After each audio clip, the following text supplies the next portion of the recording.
Senin siang, Gerakan Masyarakat Peduli Hak-Hak Penyandang Disabilitas meminta audiensi dengan pihak Universitas Gunadarma. Mereka prihatin dengan video perundungan terhadap MF oleh teman sekelasnya. Salah satu di antara poin audiensi adalah meminta pelaku meminta maaf. Mereka juga meminta pelaku mendapatkan hukuman sosial dengan mengikuti kegiatan penyandang disabilitas selama 5 tahun. Selesaikan masalah ini dengan cara memberikan pemahaman terhadap pelaku, kemudian berikan kenyamanan terhadap korban, sehingga dua-duanya kalau memang masih bisa berkuliah di sini ya tetap bisa. Tapi investigasi oleh pihak kampus terhadap kasus ini masih berlangsung, meski pada 16 Juli pelaku telah mendatangi korban dan keluarganya untuk meminta maaf. Nah ini saya belum berandai-andai, karena kalau dilihat dari sekilas, tentunya nanti salah ya. Kalau dilihat seperti bercanda, tapi yang menurut saya kalau memang motifnya bercanda, ini kan udah kelewatan.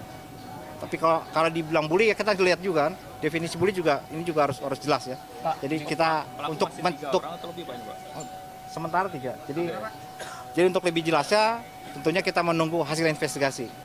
Sementara itu, meski belum ada laporan dari pihak korban, Polresta Depok telah membentuk tim khusus kasus bullying mahasiswa Universitas Gunadarma. Sampai saat ini memang kami dari Satreskrim Polresta Depok ini belum menerima adanya laporan dari keluarga korban. Tapi untuk menindaklanjuti memang kami sudah bentuk tim dulu untuk mengetahui kebenarannya, sehingga kemudian jika ada laporan, ini juga akan lebih mudah kita kemudian menyelidikinya lebih lanjut. Kasus ini mencuat setelah beredarnya video perundungan terhadap salah satu mahasiswa Universitas Gunadarma oleh teman sekampusnya. Kronologi yang jelas terekam membuat banyak pihak geram. Meski sudah ada itikat damai, hukuman penjara maksimal 2 tahun atau denda paling banyak 200 juta rupiah menanti pelaku atas dugaan pelanggaran terhadap pemenuhan hak pendidikan bagi penyandang disabilitas. Ya, kalau kita melihat kasus yang terjadi di Gunadarma ini memang anak berkebutuhan khusus seringkali menjadi objek bullying atau perundungan di antara teman-teman bahkan lingkungan sekitarnya. Betul. Jadi perlu ada satu pendekatan entah dari pihak orang tua ataupun mungkin orang-orang sekitar yang memang menjadikan anak berkebutuhan khusus ini sebagai satu korban. Memang ada banyak sekali contoh-contoh kasusnya, namun yang kemudian mencuat di media adalah salah satunya soal kasus Gunadarma ini. Dan untuk membahas itu semua, tentu hadir di studio artis sekaligus aktivis ya dari Autisme Indonesia, yakni Muhammad Farhan. Selamat pagi, good morning Mas Farhan. Good morning, apa kabar semuanya? Baik, alhamdulillah. Gimana Mas Farhan melihat kasus yang terjadi saat ini? Ikuti ya sih? Ikutin dong ya. Awalnya memang ada gemes. Sol. Tuh gitu ya, saya bisa merasakan sendiri apalagi saya melihat bahasa tubuh dia, ekspresi Farhan Junior ini. Dan apa yang dia lakukan serta bagaimana reaksi dari teman-teman sekitarnya itu udah sangat familiar sebetulnya. Artinya sudah sering terjadi di banyak lingkungan dan sekolah. Saya kira core-nya atau intinya adalah karena tidak adanya empati. Nah, empati ini berawal dari sebetulnya pemikiran yang tadinya logis, tapi kemudian ketika kita tempelin ke perasaan hati kita, kok nggak nyampe ya? Nggak pas gitu ya? Iya, my brain say yes, but my heart say no. We have a problem with empathy. Gitu. Nah, jadi saya melihat kelihatannya mungkin si anak-anak yang ngebully Farhan ini cuma pengen bercanda hahaha. Lihat deh, dia ini kalau dipegang tasnya, dia kayak nggak tahu apa, dia mau jalan aja terus gitu. Problem yang mereka nggak tahu adalah si anak ini, ketika anak seperti Farhan itu bereaksi, reaksinya tidak selalu sama seperti anak-anak yang lain. Kenapa? Karena ada sedikit perbedaan kemampuan dia dalam bereaksi terhadap lingkungan. Kalau saya digituin, saya akan langsung ngebaik dan sama-sama bercanda, ya kan? Tapi mungkin beberapa anak menganggap bahwa dia tidak tahu reaksi apa yang paling pas yang mesti diberikan. Nah, pertanyaannya gini sekarang. Yang mesti mengerti kondisi itu, apakah si anak yang satu orang dengan kemampuannya sendiri beradaptasi dengan keseluruhan, atau lingkungan yang berusaha Mengerti anak ini. Otomatis pasti lingkungan. Jawabannya adalah empati. Apakah lingkungan dan orang-orangnya punya empati apa enggak? Gitu ya. Kalau kemudian dihubungkan juga dengan pernyataan bahwa kalau saya baca di detik.com ya, dan juga pernyataan dari Pak siapa tadi itu? Wakil Rektor 3. Wakil Rektor 3 itu Pak, saya catat kok namanya. Pak Irwan Bastian mengatakan bahwa menurut orang tuanya Farhan ini bukan anak berkebutuhan khusus. Saya kira kita mesti mengerti satu ya, tidak semua orang tua merasa perlu membuka segala hal. Mereka punya privasi sendiri. Kita mesti hormatin itu. Satu ya. Kedua, menurut saya sih Pak Irwan juga dengan segala niat baiknya nggak perlu diomongin tuh. Dia berkebutuhan khusus atau tidak. Itu udah ranahnya keluarga. Itu masalahnya di mana kemudian? Kelihatannya Pak Irwan mesti belajar secercah hal yang bernama empati. Nah, berarti kan ada lack of empathy itu, Mas. Gitu. Nah, bagaimana membentuk itu gitu? Kalau akhirnya dari pihak kampus sudah mencoba untuk membatasi bahwa ini ranah keluarga, terus keluarga juga mencoba menutupi ini gitu. Terus bagaimana akhirnya orang lingkungan sekitar itu bisa mendapatkan empati sementara orang-orang terdekat itu justru kayak membatasi. Gitu. Gini, yang perlu kita lakukan sebagai orang luar adalah satu, kita membuka pikiran kita dulu. Coba cari tahu. Yang namanya anak pendiam tuh karena apa sih? Kan mesti ada cari tahunya dong. Kenapa anak ini pendiam? Iya kan? Mungkinkah karena adanya spektrum? Spektrum itu, karena saya bergerak dari Yayasan Autisme Indonesia, spektrum itu ada yang hipo di sisi kiri, ekstrem kiri, sampai ke hiper di sebelah kanan. Hipo tuh benar-benar nggak ngapa-ngapain dia nggak bisa ngapa-ngapain, pendiam banget. Dia cenderung introvert begitulah. Bukan cenderung lagi, dia diem aja nggak bisa ngapa-ngapain. Dia hanya iritabilitas aja yang dia bisa. Ya, sementara hiper itu yang nggak bisa nggak ngapa-ngapain, gitu. Iya kan? Nah, ini ada spektrum di sini. Si anaknya ada di mana? Ada di mana? Gitu Lalu loh. siapa yang bertugas untuk mensosialisasikan soal itu atau everyone? Kalau memang semuanya berawal dari empati, maka akan gampang kok. Tinggal Google doang. Ya Allah, tinggal Google. Spektrum perilaku anak. Oke. Ada kata kunci semua. Kalau mau tahu tentang autisme, spektrum autisme. Mau tahu spektrum tentang Down syndrome, spektrum Down syndrome. Just one type away sepanjang from kita your device. ada mau kemauan buat kita untuk belajar menemukan itu ya, Mas. Itu ya. dia kuncinya. Oke. Jadi Tapi sebelum kita lanjutkan, Mas, kita break dulu deh. Kita break dulu. Perbicaraan makin asik nih, kayak makin emosi di Mas Farhan. Baik. Dan perbincangan masih akan kita lanjutkan usai jeda berikut ini. Tetap bersama kami.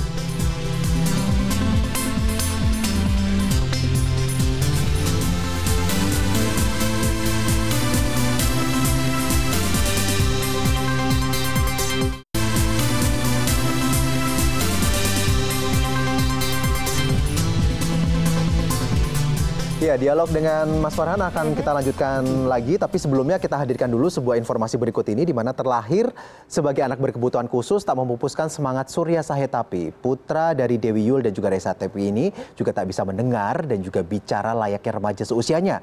Namun di tengah keterbatasan ini ternyata tak menyurutkan Surya untuk meraih segudang prestasi yang cukup membanggakan. Salah satunya diundang ke Istana Buckingham karena termasuk penyandang disabilitas yang berprestasi. Ya, kita coba lihat informasinya bersama ya. Nama saya Surya Sahetapi. Saya tuli sejak lahir. Saya sebagai aktivis tuli seperti memperjuangkan hak tuli, tes bahasa Indonesia, dan bahasa isyarat dan juga akses Indonesia. Saya terlibat di organisasi Indonesia seperti GERKATI, Gerakan Untuk Belajar Nasional.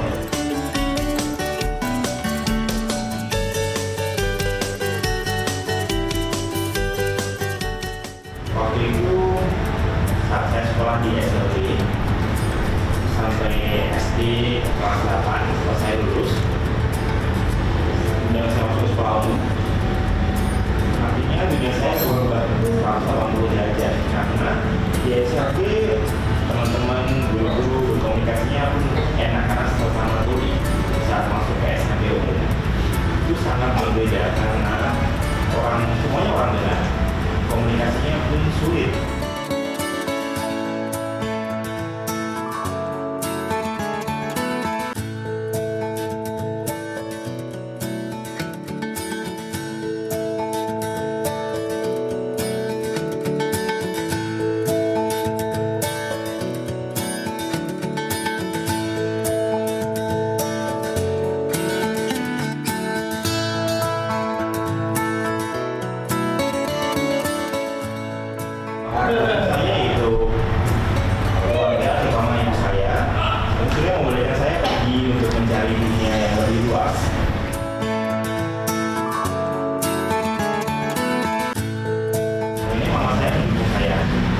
keluarga saya mendukung saya. Kalau tidak ada demo dari keluarga saya tidak menjadi apa-apa. Malaikat itu.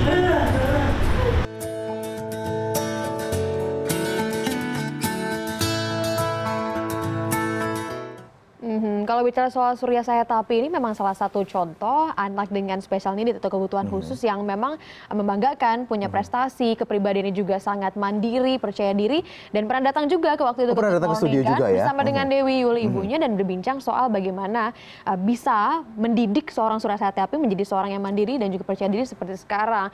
Nah, kalau bicara soal orang tua nih Mas Farhan kembali lagi, itu kan menjadi satu peran yang cukup besar untuk bisa mempersiapkan seorang anak dengan kebutuhan khusus itu tadi bisa masuk bersosialisasi di kehidupan masyarakat. Nah, kalau terjadi perundungan atau anak menjadi korban, apa bisa dikatakan sebagai orang tua yang memang kurang mempersiapkan atau seperti apa sih? Gini, saya nggak bisa menjawab langsung pertanyaan itu ya, iya atau enggak gitu. Bisa iya, bisa enggak. Tapi awalnya memang sebaiknya orang tua itu terbuka. Bagaimana pada kondisi anaknya, terbuka terhadap dirinya sendiri maupun terhadap orang lain.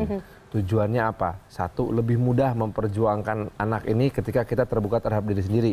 Bahwa anakku mengalami masalah, mengalami atau membutuhkan satu kekhususan tersendiri. Satu itu dulu. Itu lebih ringan, jauh lebih ringan di hati kita dan di kepala kita. Kedua, ketika kita terbuka pada orang lain, seakan-akan kita mau ngasih tahu, anakku ini begini loh kondisinya, tolong terima. Artinya apa? Artinya saya meminta kepada masyarakat untuk belajar beradopsi terhadap anak ini. Dan anak ini pun akan belajar beradopsi. Jadi ada kita ini jadi katalisator antara anak kita dengan lingkungan sekitar. Gitu. Nah, itu akan sangat membantu si anak mudah dimengerti oleh lingkungannya. Tapi bukan berarti bahwa itu akan bebas dari perundungan. Sekali lagi, perundungan itu berawal dari empati yang nggak ada. Nggak ada empati akan menjurus pada nggak ada compassionate. Nggak ada compassionate berujung kepada sadisme lah gitu ya kira-kira. Nah,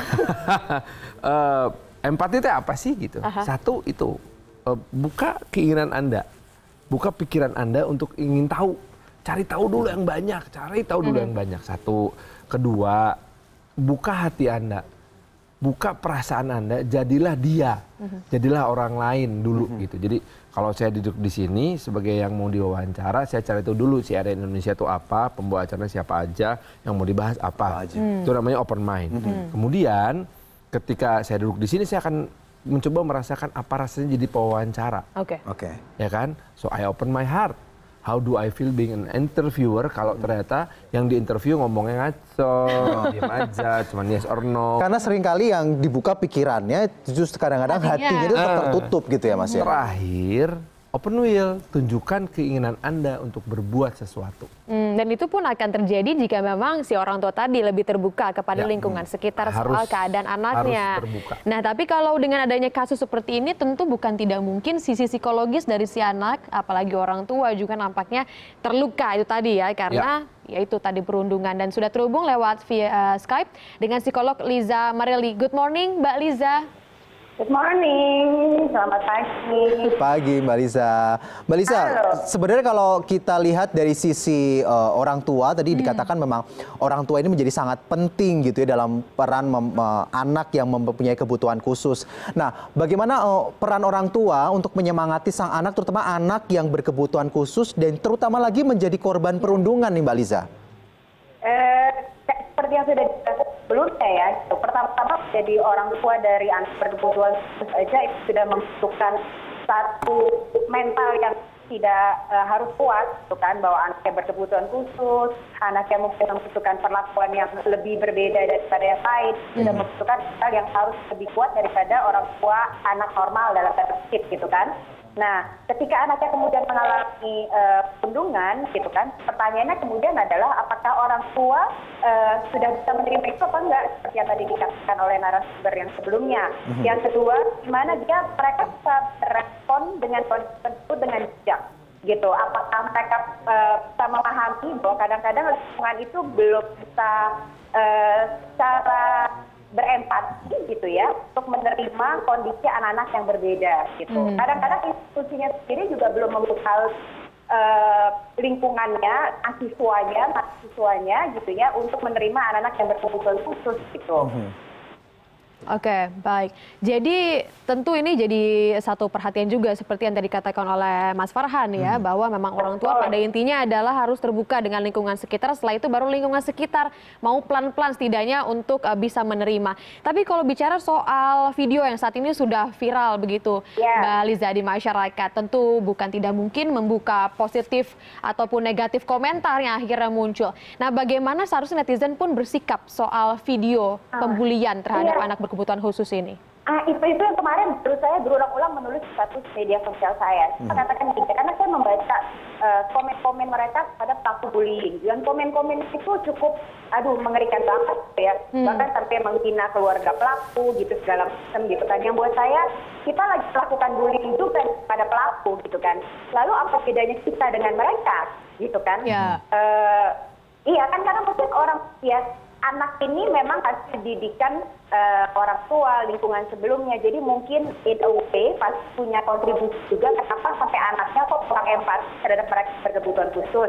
Itu betul. Tapi apa kemudian kita berhak juga untuk menerima caci maki dari para netizen? Kan kalau buat saya kita berperang melawan bullying dengan melakukan bullying juga gitu. Apakah kemudian itu menjadi efektif gitu? Oke, baik. Terima kasih Mbak Liza setelah bergabung bersama Good Morning pada pagi hari ini. Sama-sama. Dan kita balik lagi Mas Farhan. Mas Farhan, kan kita tadi lebih ngebahas tentang orang tua yang punya anak berkebutuhan khusus. Lalu sebenarnya apa juga yang harus dilakukan oleh orang tua yang tidak punya anak berkebutuhan khusus, tapi di sekolah atau di lingkungannya ada anak-anak yang berkebutuhan khusus gitu? Satu, pengetahuan. Karena kalau nggak ada pengetahuan, maka orang tua itu akan berpikir keberadaan anak berkebutuhan khusus akan berdampak negatif pada anak saya yang normal. Oke. Tuh, as if perilaku ini bisa menular. Ya. Ya, itu artinya orang tua yang berpikir seperti itu nggak punya pengetahuan. Mohon maaf ya, itu artinya nggak punya pengetahuan. Dia hanya yakin pada dirinya sendiri gitu ya. Nah, satu itu ya. Kedua, belajar untuk mengajarkan empati pada sang anak. Caranya gampang banget. Tiap hari kan lewat lampu merah nih, ada pengemis nggak? Betul, ada. Tanya pada sang anak, nak, pengemis itu akan kau kasih uang atau enggak? Ketika anak diberi tantangan pertanyaan seperti itu, dia akan menjawab iya atau tidak. Lalu tanya, kenapa iya, kenapa tidak? Itu akan melatih si anak untuk menganggap bahwa empati itu adalah sesuatu yang bisa saya jelaskan, bukan sebuah dogma. Gitu, sehingga dia akan belajar memutuskan apakah saya layak memberikan empati berapa banyak kepada orang ini, berapa banyak pada orang ini. Mana lebih layak mendapat empati saya, seorang pria yang sama hampir seperti saya, atau perempuan lebih cantik yang menarik hati saya, itu kan belajar membuat keputusan dalam hidup. Gitu. Nah, hal-hal seperti itulah yang mulai dicoba oleh orang tua yang memang di sekolah anaknya ada program inklusi. Dengan demikian bisa belajar anak-anaknya. Diharapkan juga tidak ada lagi ya kasus-kasus seperti ini dan menjadikan anak-anak berkebutuhan khusus yang pada dasarnya berbeda dibandingkan anak-anak mayoritas menjadi korban. Apalagi menjadi ya itu tadi ya omongan yang juga akhirnya sampai viral sampai sejauh ini, mudah-mudahan tidak menunggu sampai viral ya. Iya, saya kira juga perlu dilihat satu hal yang viral juga ya. Setelah ini kan ada yang perundungan di Jakarta Tamrin City. Ya, salah satu mall itu. Yang saya khawatirkan itu bukan pelakunya justru, tapi orang-orang di sekitarnya hanya lewat dan nonton. Ada apa nih dengan kita? Lihat ada orang lagi digebukin. Lalu kita video, kita videoin terus kita lewat doang gitu. Tidak berusaha untuk melerai, tidak berusaha untuk apa gitu. Minimal cari tahu, ini ada terjadi kekerasan. Tar dulu, ini kekerasan apa yang terjadi nih? Lu stop, nggak boleh ada kekerasan gitu. Jadi kan harusnya gini, begitu kita melihat ada sebuah kekerasan, hal pertama yang kita lakukan, hentikan kekerasan tersebut, baru cari tahu siapa yang salah. Bukan gebukin aja dulu, udah mati baru tahu ini sebenarnya siapa yang salah. Oh dia yang salah, oh pantas mati. Nggak gitu kan? Atau nonton. Terus udah gini, nonton, kenapa nonton? It's not my problem. It's not my problem. Jadi balik lagi ke masalah empati itu. Empati bukan masalah siapa pelaku dan juga korban, tapi juga masyarakat di sekitarnya yang belajar untuk bisa menengahi soal itu ya. Thank you Mas Farhan sudah bergabung di Good Morning hari ini. Sudah berbagi tentang ilmunya bagaimana kita harus berempati pada lingkungan sekitar itu, Mas. Betul, betul. Penting harus kita lakukan. Harus kita sudahi lah ya untuk masalah itu, termasuk juga dialog kita pada hari Malah saya sebetulnya pengen mengundang teman-teman di Gunadarma untuk sama-sama belajar tentang spektrum anak berkebutuhan soalnya emang perlu gitu dan jadi volunteer. Kita banyak sekali kegiatan. Salah satunya nanti tahun depan akan ada yang namanya Olimpiade Autisme ASEAN, 10 negara di Indonesia. Luar biasa. Butuh banyak orang. Iya, dan butuh apresiasi juga untuk masalah soal itu ya, sosialisasi juga tepat. Nah, usai jeda, Good Morning akan kembali dengan 1 Minute Tips untuk Anda. Tetap bersama kami. Kan ku kejar